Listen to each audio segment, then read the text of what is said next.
2025 ಮುಗಿತಾ ಬಂತು. Global market ಎಲ್ಲ ಏನಾಯ್ತು? US ಮಾರ್ಕೆಟ್ ಆಗ್ಲಿ, ಜಪಾನ್ ಮಾರ್ಕೆಟ್ ಆಗ್ಲಿ, ಇಲ್ಲ ಶಾಂಘೈ ಮಾರ್ಕೆಟ್ ಅಂದ್ರೆ ಚೈನಾ ಮಾರ್ಕೆಟ್ ಆಗ್ಲಿ, ಇಲ್ಲ ಆಸ್ಟ್ರೇಲಿಯಾ ಮಾರ್ಕೆಟ್ ಆಗ್ಲಿ, ಇಲ್ಲ ಸಿಂಗಾಪುರ್ ಮಾರ್ಕೆಟ್ ಆಗ್ಲಿ, ಎಲ್ಲ ಮಾರ್ಕೆಟ್ ಗ್ಲೋಬಲಿ ಪಾಸಿಟಿವ್ ಅಂದ್ರೆ ಗ್ರೀನ್ ಅಲ್ಲೇ ಕ್ಲೋಸ್ ಆಗಿದಾವೆ.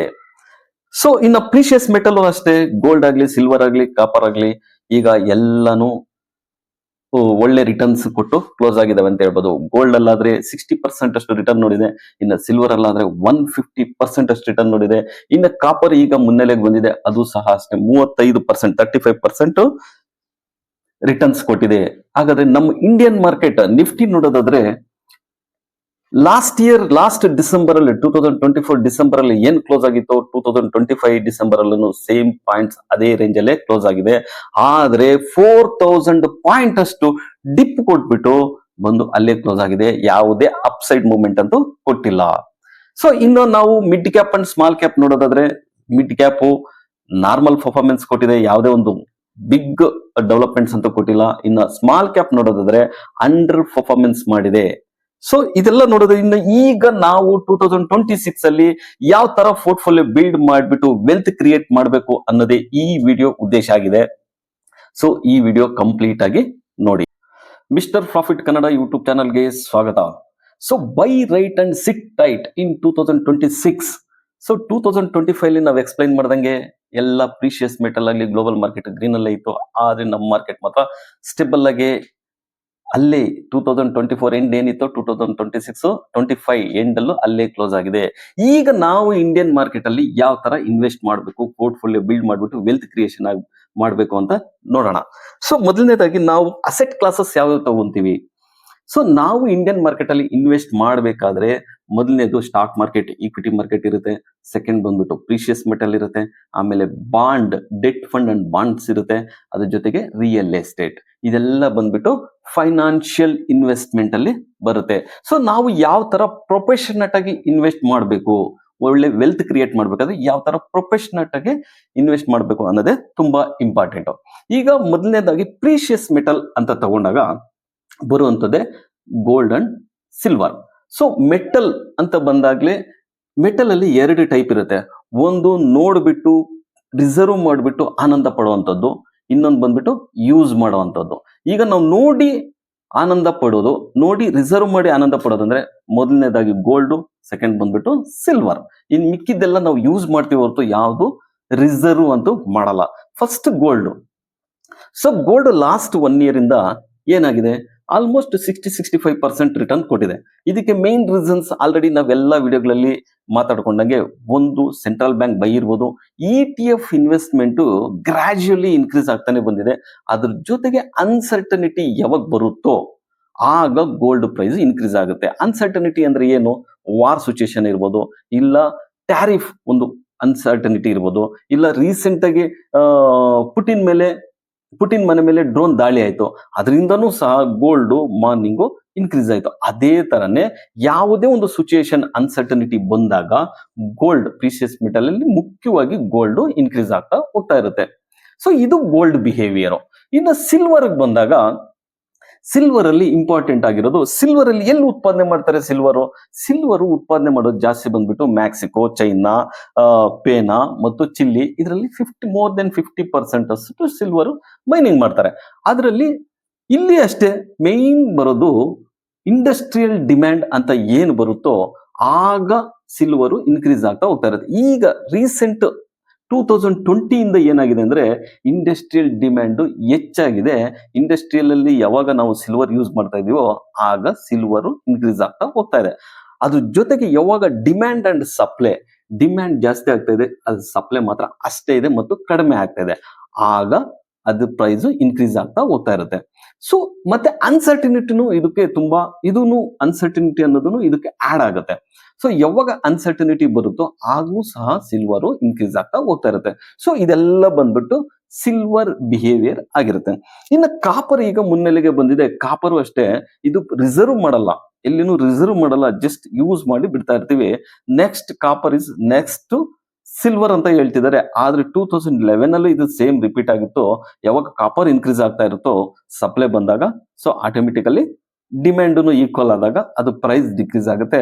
ಸೊ ಅಟ್ ಪ್ರೆಸೆಂಟ್ಗೆ ಇಂಡಸ್ಟ್ರಿಯಲ್ ಡಿಮ್ಯಾಂಡ್ ಜಾಸ್ತಿ ಆಗ್ತಿರೋದ್ರಿಂದ ಕಾಪರ್ಗೂ ಬೇಡಿಕೆ ಹೆಚ್ಚಾಗ್ತಾ ಇರುತ್ತೆ. ಸೊ ಇದು ಪ್ರೀಶಿಯಸ್ ಮೆಟಲ್. ಇನ್ನು ಜೊತೆಗೆ ಈಗ ನೆಕ್ಸ್ಟ್ ಪ್ರೀಶಿಯಸ್ ಮೆಟಲ್ ಬಿಟ್ರೆ ನಾವು ಈಕ್ವಿಟಿ ಮಾರ್ಕೆಟ್.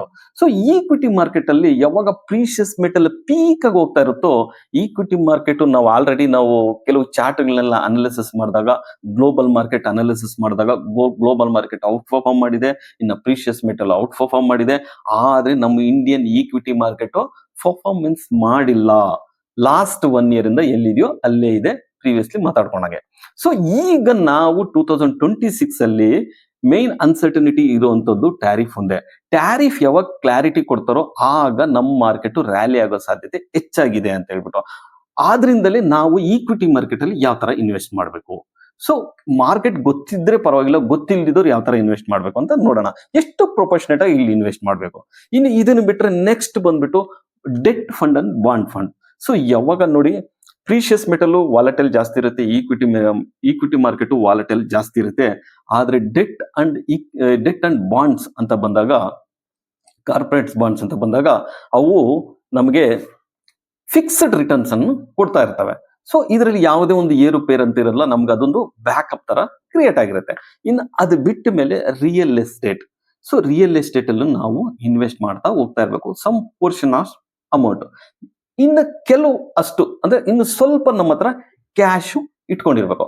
ಹಾಗಾದ್ರೆ ನಾವು ಯಾವ್ಯಾವ ಅಸೆಟ್ ಕ್ಲಾಸ್ಗೆ ಎಷ್ಟೆಷ್ಟು ಇನ್ವೆಸ್ಟ್ ಮಾಡಬೇಕು ಅಂತ ನೋಡೋಣ. ಮೊದಲನೇದಾಗಿ ಈಕ್ವಿಟಿ. ಈಗ ನಮ್ಮ ಏಜ್ ಪ್ರಕಾರ ಇರ್ಬೋದು, ಇಲ್ಲ ರಿಸ್ಕ್ ತಗೊಳ್ಳೋದಿರ್ಬೋದು, ಇಲ್ಲ ಅಗ್ರೆಸಿವ್ ಆಗಿರ್ಬೋದು. ಆಗ ನಾರ್ಮಲ್ ಆಗಿ ನೋಡೋದಾದ್ರೆ ಈಕ್ವಿಟಿ ಮಾರ್ಕೆಟ್ ಅಟ್ ಪ್ರೆಸೆಂಟ್ ಆಗಿ 40% ಅಷ್ಟು ಈಕ್ವಿಟಿ ಮಾರ್ಕೆಟ್ಗೆ ಇನ್ವೆಸ್ಟ್ ಮಾಡಿದ್ರೆ ಇಟ್ಸ್ ಎ ವೆರಿ ಗುಡ್ ಅಂತಾನೆ ಹೇಳ್ಬೋದು. ಆ ಈಕ್ವಿಟಿ ಮಾರ್ಕೆಟ್ ಅಲ್ಲಿ ನಾವು ಯಾವ್ಯಾವಕ್ಕೆ ಇನ್ವೆಸ್ಟ್ ಮಾಡಬೇಕು. ಈಗ ನಿಮ್ಗೆ ಮಾರ್ಕೆಟ್ ಗೊತ್ತಿದ್ರೆ ಪರವಾಗಿಲ್ಲ, ಗೊತ್ತಿಲ್ಲ ಅಂದ್ರೆ ಏನ್ ಮಾಡ್ಬೇಕು. ಗೊತ್ತಿದ್ರೆ ನಾವು first large, mid, small cap ಅಂತ ಹೇಳ್ಬಿಟ್ಟು ಕ್ಯಾಟಗರಿ ಮಾಡ್ಕೊಂಡು ಅದ್ರ ಜೊತೆಗೆ ಎಲ್ಲ ಸೆಕ್ಟರ್ ವೈಸ್ ಡಿವೈಡ್ ಮಾಡ್ಬಿಟ್ಟು ನಾವು ಇನ್ವೆಸ್ಟ್ ಮಾಡಬೇಕು.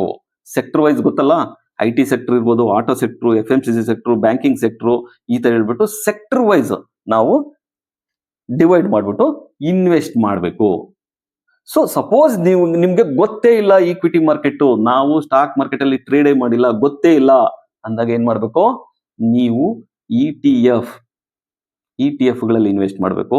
ಇಲ್ಲ ಅಂದ್ರೆ ಮ್ಯೂಚುವಲ್ ಫಂಡ್ ಸೆಲೆಕ್ಟ್ ಮಾಡ್ಕೊಂಡು ಅದರಲ್ಲಿ small, mid, large, flexi cap ಆ ತರ ಇನ್ವೆಸ್ಟ್ ಮಾಡ್ತಾ ಹೋಗ್ಬೇಕು. ಸೊ ಈಗ ಇದು 40% ಆಯ್ತು. ಇನ್ನು 20% ಅಷ್ಟು ನಾವು ಪ್ರೀಶಿಯಸ್ ಮೆಟಲ್ ಅಂತ ಏನ್ ಹೇಳ್ತಿದೀವಿ, ಈಗ ಗೋಲ್ಡ್ ಅಂಡ್ ಸಿಲ್ವರು, ಅದರಲ್ಲಿ ಇನ್ವೆಸ್ಟ್ ಮಾಡಬೇಕು. ಇನ್ನು 20% ಅಷ್ಟು ಡೆಟ್ ಅಂಡ್ ಬಾಂಡ್ಸ್ ಅಲ್ಲಿ ಇನ್ವೆಸ್ಟ್ ಮಾಡ್ತಾ ಹೋಗ್ಬೇಕು. ಯಾಕಂದ್ರೆ ಮಾರ್ಕೆಟ್ ವಾಲಟಾಲಿಟಿ ಯಾವಾಗ ಪ್ಯಾನಿಕ್ ಸೆಲ್ಲಿಂಗ್ ಆದಾಗ ಇದು ನಮ್ಗೆ ಬ್ಯಾಕಪ್ ಕೊಡುತ್ತೆ. ಸೊ ನಾವು ಪ್ರೀವಿಯಸ್ಲಿ ಏನ್ ಮಾತಾಡ್ಕೊಂತಿದ್ವಿ, ಈಕ್ವಿಟಿ ಮಾರ್ಕೆಟ್ ಡೌನ್ ಆಗ್ತಿದ್ರೆ ಗೋಲ್ಡ್ ಅಂಡ್ ಸಿಲ್ವರ್ ಅಪ್ ಆಗುತ್ತೆ, ಗೋಲ್ಡ್ ಅಂಡ್ ಸಿಲ್ವರ್ ಡೌನ್ ಆಗ್ತಿದ್ರೆ ಈಕ್ವಿಟಿ ಮಾರ್ಕೆಟ್ ಅಪ್ ಆಗುತ್ತೆ. ಆಗ ಬ್ಯಾಲೆನ್ಸಿಂಗ್ ಆಗುತ್ತೆ. ಅದ್ರ ಜೊತೆಗೆ ಇದು ಬ್ಯಾಕಪ್ ಕೊಡ್ತಾ ಹೋಗ್ತಾ ಇರುತ್ತೆ ಅಂತ ಹೇಳ್ಬೋದು. ಇನ್ನು ಅದ್ರ ಜೊತೆಗೆ ರಿಯಲ್ ಎಸ್ಟೇಟ್ ಏನಿದೆಯೋ ಅದಕ್ಕೆ ನಮ್ಮ ಹತ್ರ ಏನಿರುತ್ತೋ ಅದನ್ನ 10% ಆಫ್ ಅಮೌಂಟ್ ನ ನಾವು ಇನ್ವೆಸ್ಟ್ ಮಾಡ್ತಾ ಹೋಗ್ಬೇಕು. ಇದು ಎಷ್ಟಾಯ್ತು, 40% equity market, 20% precious metal, 20% debt and bonds, ಇನ್ನು 10% ಬಂದ್ಬಿಟ್ಟು ರಿಯಲ್ ಎಸ್ಟೇಟ್ ಆಗಿದ್ರೆ, ಇನ್ನು 10% ಉಳಿದಿರೋದು ನಮ್ಮ ಹತ್ರ ಕ್ಯಾಶ್ ಇರಬೇಕು. ಆ ಕ್ಯಾಶ್ ಏನಕ್ಕಂದ್ರೆ ಆಪರ್ಚುನಿಟಿ ಬಂದಾಗ ಇನ್ವೆಸ್ಟ್ ಮಾಡ್ಕೊಳ್ಳೋದಕ್ಕೆ. ಸೊ ಈ ತರ ನಮ್ಮ ಪೋರ್ಟ್ಫೋಲಿಯೋನ ಇನ್ವೆಸ್ಟ್ ಮಾಡಬೇಕು. ಈಗ ನಾವು 2026 ಅಲ್ಲಿ ಯಾವ ತರ ಪೋರ್ಟ್ಫೋಲಿಯೋ ಇರಬೇಕು ಅಂತ ನೋಡಿದ್ವಿ. Equity market, precious metal, bonds, debt market, ಮತ್ತೆ ರಿಯಲ್ ಎಸ್ಟೇಟು, ಕ್ಯಾಶು ಇವೆಲ್ಲ ಇರಬೇಕು. ಸೊ ಈಗ ನಾವು ಏಜ್ ಫ್ಯಾಕ್ಟರ್ ತಗೊಂಡಾಗ, ಎಕ್ಸಾಂಪಲ್ ಎಲ್ಲಾ ಏಜ್ಗೂ ಇದು ಅಪ್ಲಿಕೇಬಲ್ ಆಗುತ್ತಾ ಅಂದಾಗ ಇಲ್ಲ. ಏಜ್ ಫ್ಯಾಕ್ಟರ್ ಬಂದಾಗ ಎಕ್ಸಾಂಪಲ್ 40 years ಇದೆ ಅಂತ ಅಂದಾಗ ನೀವು 80 - 40 ಅಂದಾಗ 40% ಅಷ್ಟೇ ನೀವು ಈಕ್ವಿಟಿ ಮಾರ್ಕೆಟ್ ಅಲ್ಲಿ ಇನ್ವೆಸ್ಟ್ ಮಾಡಿ. ಡೆಟ್ ನ ನೀವು ಇನ್ಕ್ರೀಸ್ ಮಾಡ್ಕೊಳ್ಳಿ. ಸೊ ಡೆಟ್ 20% ಇರುತ್ತೆ, ಪ್ರೀಶಿಯಸ್ ಮೆಟಲ್ 20% ಇರುತ್ತೆ, ಆಮೇಲೆ ರಿಯಲ್ ಎಸ್ಟೇಟ್ 10% ಇರುತ್ತೆ, ಕ್ಯಾಶ್ 10% ಇರುತ್ತೆ. ನಿಮ್ಮ ಏಜ್ ಏನಾದ್ರೂ 50 years ಆಗಿದ್ದಾಗ ಆಗ 80 - 50 ಅಂತ ಮಾಡಿದಾಗ ನಿಮಗೆ ಬರುವಂತದ್ದು 30% ಅಷ್ಟೇ ನೀವು ಈಕ್ವಿಟಿ ಮಾರ್ಕೆಟ್ ಅಲ್ಲಿ ಇರಬೇಕು. ಇನ್ನು ಪ್ರೀಶಿಯಸ್ ಮೆಟಲ್ ಆಸ್ ಯೂಶುವಲ್ 20% ಆಗೇ ಇರುತ್ತೆ. ಇನ್ನು 30% ಡೆಟ್ ಅಂಡ್ ಬಾಂಡ್ ಮಾರ್ಕೆಟ್ ಅಲ್ಲಿ ಇನ್ವೆಸ್ಟ್ ಮಾಡಬೇಕು. ಸೊ ಅದೇ 60 ಇಯರ್ಸ್ ಅಂತ ಬಂದಾಗ ನಿಮ್ಗೆ ಈಕ್ವಿಟಿ ಮಾರ್ಕೆಟ್ ಅನ್ನೋದು ಕಡಿಮೆ ಮಾಡಬೇಕು. 20 ಅಂಡ್ ಬಿಲೋ ಇದ್ರೂ ಓಕೆ, ಆದ್ರೆ ಬಾಂಡ್ ಮಾರ್ಕೆಟ್ ನ ಇನ್ಕ್ರೀಸ್ ಮಾಡ್ಕೋಬೇಕು. ಯಾಕಂದ್ರೆ 60 ಆದ್ಮೇಲೆ ರಿಸ್ಕ್ ತಗೊಳ್ಳೋದು ಕಡಿಮೆ ಮಾಡ್ಕೊಂಡು ಫಿಕ್ಸ್ಡ್ ರಿಟರ್ನ್ ಅನ್ನ ಎಕ್ಸ್ಪೆಕ್ಟ್ ಮಾಡ್ತಾ ಹೋಗ್ತಾ ಇರ್ಬೇಕು. ಸೊ ಈ ತರ ನಾವು ಕ್ಯಾಟಗರಿ ಮಾಡ್ಕೊಂಡಾಗ ನಮ್ಮ ವೆಲ್ತ್ ನ ಈಸಿಯಾಗಿ ಬಿಲ್ಡ್ ಮಾಡ್ತಾ ಹೋಗ್ತಾ ಇರ್ಬೋದು. ಸೊ ಅದೇ 30 ಇಯರ್ಸ್ ಅಂತ ಬಂದಾಗ ನಾವು 40 ಇಂದ ಬೇಕಾದ್ರೆ 50% ವರೆಗೂ ಈಕ್ವಿಟಿ ಮಾರ್ಕೆಟ್ ಅಲ್ಲಿ ಇನ್ವೆಸ್ಟ್ ಮಾಡ್ತಾ ಹೋಗ್ಬೋದು. ಪ್ರೀಶಿಯಸ್ ಮೆಟಲ್ ಅನ್ನೋದು 15 to 20% ಆಗೇ ಇರುತ್ತೆ, ಆದ್ರೆ ಅಲ್ಲಿ ಡೆಟ್ ಫಂಡ್ಸ್ ಅನ್ನೋದು 10% ಇಳಿಸ್ಕೊಳ್ತೀವಿ. ಸೊ ಇದ್ರೆಲ್ಲ ಏನಾಗುತ್ತೆ, ನಾವು ಈ ಒಂದು ಇನ್ವೆಸ್ಟ್ಮೆಂಟ್ ನ ರಿವ್ಯೂ ಮಾಡಬೇಕು. ಫಸ್ಟ್ ಬಂದ್ಬಿಟ್ಟು ನಾವು ಮಂತ್ಲಿ ಇನ್ವೆಸ್ಟ್ ಮಾಡ್ತಿದೀವಾ ಇಲ್ವಾ ಲಂಸಮ್ ಇನ್ವೆಸ್ಟ್ ಮಾಡ್ತಿದೀವಾ. ಸೊ ಮಂತ್ಲಿ ಇನ್ವೆಸ್ಟ್ ಮಾಡೋದಾದ್ರೆ ಅದನ್ನ SIP ಅಂತ ಕನ್ಸಿಡರ್ ಮಾಡ್ಕೊಂಡು ಪ್ರತಿ ಸೆಕ್ಟರ್ ಅಲ್ಲೂ ಮಂತ್ಲಿನೇ ಇನ್ವೆಸ್ಟ್ ಮಾಡಬೇಕು. ಆಗ 6 months ಒನ್ಸ್ ನಾವು ರಿವ್ಯೂ ಮಾಡಬೇಕು. ಏನು ಎಲ್ಲಾ ಅಸೆಟ್ ಕ್ಲಾಸು ಕರೆಕ್ಟ್ ಆಗಿ ಪರ್ಫಾರ್ಮೆನ್ಸ್ ಮಾಡ್ತಾ ಇದೆಯಾ ಇಲ್ವಾ, ರೀಬ್ಯಾಲೆನ್ಸಿಂಗ್. ಸೊ ಈಕ್ವಿಟಿ ಮಾರ್ಕೆಟ್ ಚೆನ್ನಾಗಿ ಪರ್ಫಾರ್ಮ್ ಮಾಡ್ತಿದ್ಯಾ ಇಲ್ಲ ಯಾವ ಮಾರ್ಕೆಟ್ ಪರ್ಫಾರ್ಮ್ ಮಾಡ್ತಿದೆ, ಯಾವ ಅಸೆಟ್ ಕ್ಲಾಸ್ ಚೆನ್ನಾಗಿ ಪರ್ಫಾರ್ಮ್ ಮಾಡ್ತಿದೆ ಅಂತ ಕ್ಲೀನ್ ಆಗಿ ಚೆಕ್ ಮಾಡ್ಕೊಂಡು ನಾವು ಅದನ್ನ ರೀಬ್ಯಾಲೆನ್ಸಿಂಗ್ ಮಾಡ್ಕೊಂಡಾಗ ಮಾತ್ರ ಒಳ್ಳೆ ವೆಲ್ತ್ ಕ್ರಿಯೇಟ್ ಆಗುತ್ತೆ. ಸೊ ಇದ್ರ ಜೊತೆಗೆ ನಾವು ಕಾಮನ್ ಮಿಸ್ಟೇಕ್ಸ್ ಏನ್ ಮಾಡ್ತೀವಿ, ಕಾಮನ್ ಮಿಸ್ಟೇಕ್ಸ್ ಮಾಡುವಂಥದ್ದು ನಾವು ಎಲ್ಲಾ ಈಕ್ವಿಟಿ ಮಾರ್ಕೆಟ್ಗೆ ಆಗ್ಬಿಡೋದು, ಅಂದ್ರೆ ಒಂದೇ ಅಸೆಟ್ ಕ್ಲಾಸ್ಗೆ ಇನ್ವೆಸ್ಟ್ ಮಾಡುವಂಥದ್ದು. ಸೊ ಅದು ತಪ್ಪಾಗುತ್ತೆ. ಇನ್ನು ಅದ್ರ ಜೊತೆಗೆ ನಾವು ಮಾನಿಟರ್ ಮಾಡೋದನ್ನ ಇಗ್ನೋರ್ ಮಾಡ್ಬಿಡ್ತೀವಿ. ಸೊ ಆಗ ಏನಾಗುತ್ತೆ, ಅಸೆಟ್ ಇಂಬ್ಯಾಲೆನ್ಸ್ ಆಗುತ್ತೆ. ಇನ್ನು ಕ್ಯಾಶ್ ಉಳಿಸ್ಕೊಳ್ಳೋದೇ ಇಲ್ಲ, ಆಗ್ಲೂ ಸಹ ಅದು ನಾಟ್ ಗುಡ್, ಅದನ್ನು ಒಳ್ಳೆಯದಲ್ಲ. ಅದ್ರ ಜೊತೆಗೆ ನಾವು ಸಾಧ್ಯವಾದ್ರೆ ಒಂದು 10 to 20% ಇಂಟರ್ನ್ಯಾಷನಲ್ ಮಾರ್ಕೆಟ್ ಅಲ್ಲಿ ಇನ್ವೆಸ್ಟ್ ಮಾಡೋದಕ್ಕೆ ಪ್ರಯತ್ನ ಪಡ್ಬೇಕು. ಆಪರ್ಚುನಿಟಿ ಸಿಕ್ಕಿದ್ರೆ ಅಂದ್ರೆ ನಮ್ಗೆ ಅವೈಲಬಿಲಿಟಿ ಇನ್ವೆಸ್ಟ್ ಮಾಡಂಗಿದ್ರೆ ಗ್ಲೋಬಲ್ ಮಾರ್ಕೆಟ್ ಅಲ್ಲೂ ಇನ್ವೆಸ್ಟ್ ಮಾಡೋದಕ್ಕೆ ಟ್ರೈ ಮಾಡಬೇಕು. ಸೊ ಇನ್ನು ಪೋರ್ಟ್ಫೋಲಿಯೋ ಚೆಕ್ ಮಾಡೋದ್ರ ಜೊತೆಗೆ ಮಾರ್ಕೆಟ್ ಕ್ರಾಶ್ ಆದಾಗ ಯಾವುದೇ ಪ್ಯಾನಿಕ್ ಆಗೋ ಅವಶ್ಯಕತೆ ಇರಲ್ಲ, ಯಾಕಂದ್ರೆ ನಾವು ಇಲ್ಲಿ ಡೈವರ್ಸಿಫೈ ಮಾಡಿರೋದ್ರಿಂದ. ಸೊ ನಾವು ಈ ತರ ಒಂದು ಪೋರ್ಟ್ಫೋಲಿಯೋ ಬಿಲ್ಡ್ ಮಾಡ್ಕೊಂಡ್ರೆ 2026 ಎಂಡ್ ಅಲ್ಲಿ ನೀವು ಈ ವಿಡಿಯೋ ನೋಡುವಾಗ ನಿಮ್ಗೆ ಅನ್ಸುತ್ತೆ ಈ ವಿಡಿಯೋ ಯಾವ ತರ ಇರುತ್ತೆ ಅಂತ ಹೇಳ್ಬಿಟ್ಟು. ಸೊ ಈ ಒಂದು ಅಸೆಟ್ ಕ್ಲಾಸ್ ಏನಿರುತ್ತೆ ಇದು ತುಂಬಾ ಇಂಪಾರ್ಟೆಂಟ್. ಸೊ ಪೋರ್ಟ್ಫೋಲಿಯೋ ಬಿಲ್ಡ್ ಮಾಡ್ಬೇಕಾದ್ರೆ ನೀವು ಈ ರೂಲ್ಸ್ ನ ಫಾಲೋ ಮಾಡಬೇಕು. ಏಜ್ ಫ್ಯಾಕ್ಟರ್ ಇರ್ಬೋದು ಇಲ್ಲ ಅಸೆಟ್ ಕ್ಲಾಸ್ ನ ಪರ್ಫಾರ್ಮೆನ್ಸ್ ವೈಸ್ ಇನ್ವೆಸ್ಟ್ ಮಾಡಿ ರೀಬ್ಯಾಲೆನ್ಸಿಂಗ್ ಮಾಡ್ತಾ ಇರ್ಬೇಕು ಎವ್ರಿ 6 months, 3 months ಆರ್ 6 monthsಗೆ. ಆಗ ನಾವು ಒಳ್ಳೆ ವೆಲ್ತ್ ಕ್ರಿಯೇಟ್ ಮಾಡೋದಕ್ಕೆ ಸಾಧ್ಯವಾಗುತ್ತೆ. ಸೊ ಇಷ್ಟೆಲ್ಲ ಇನ್ಫಾರ್ಮೇಶನ್ ನ ಕಲೆಕ್ಟ್ ಮಾಡಿ ನಮ್ಮ ಟೀಮು ನಿಮ್ ಮುಂದೆ ತಂದಿದೆ.